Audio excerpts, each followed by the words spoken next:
So I'd like to introduce you to one of the ugliest herbs that I love, and that is chaga. Ugly? Chaga is Inonotus obliquus, and it is actually a fungus that is found on dead birchwood. Or dying birchwood. And you can see from the ground, you'll see this kind of black, chunky fungus that's growing in broken seams of the birch bark. And with this one, the doctrine of signs comes to mind because this is an anti-cancer herb.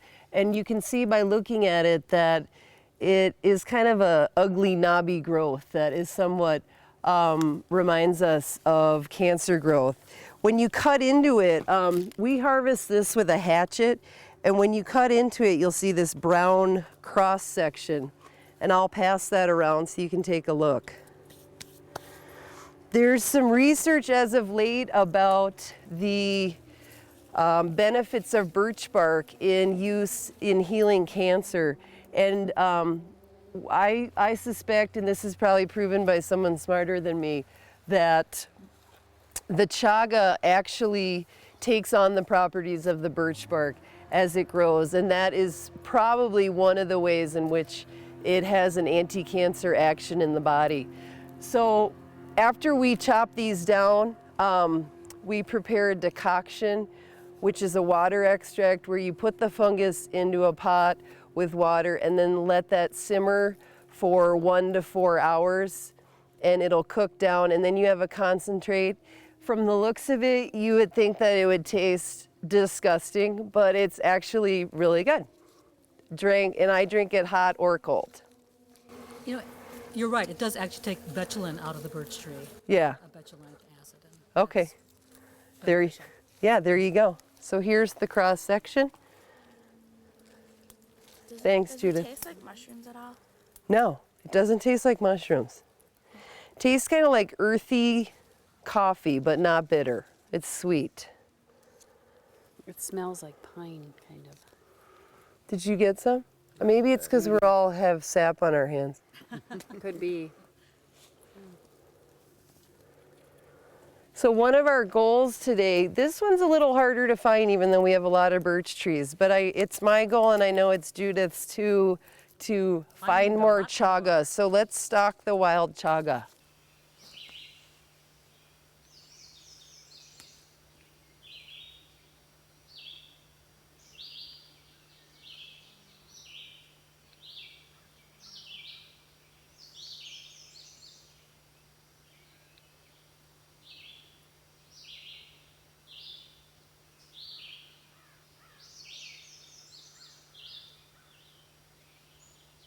All right, this is Chaga, Inonotus obliquus, and this is one example and of course it grows on the birch.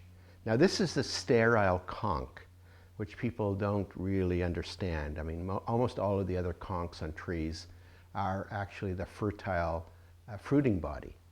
I should explain that a bit because it makes a difference as this particular mushroom is gaining more and more widespread general population appeal.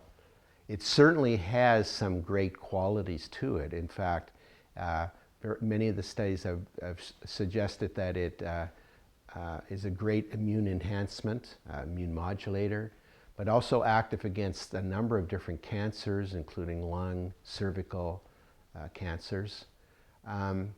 So it is a valuable mushroom that is wild harvested at the present time.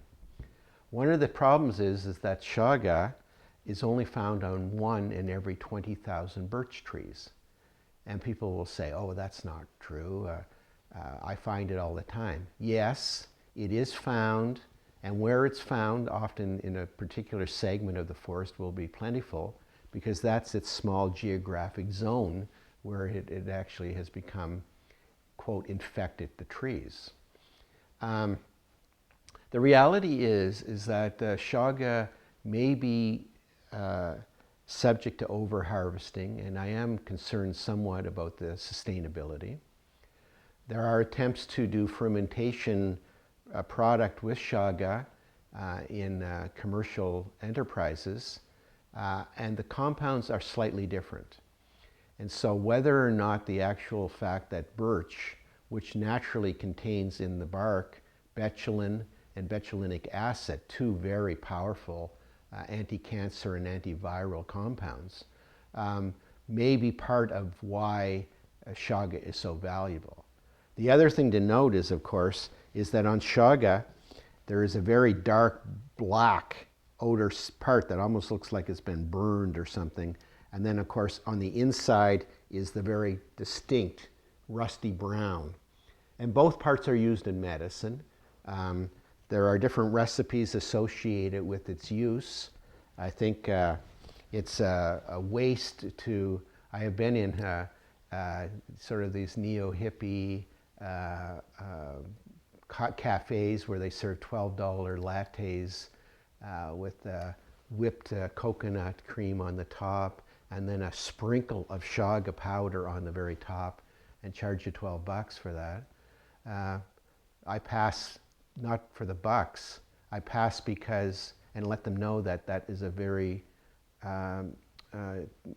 very poor use, and in fact a misuse of a valuable medicinal mushroom. In order for the actual activity of this mushroom to be useful to the human body, it must undergo at least a decoction and possibly a fermentation. If the old literature is read, and I offer in my book, The Fungal Pharmacy, two recipes, one from a Cree healer from Saskatchewan and another from a traditional Russian recipe. In both of those cases, the conch was decocted and slowly simmered for a period of time, and then it was set aside to keep warm and fermented for at least 24 or 48 hours.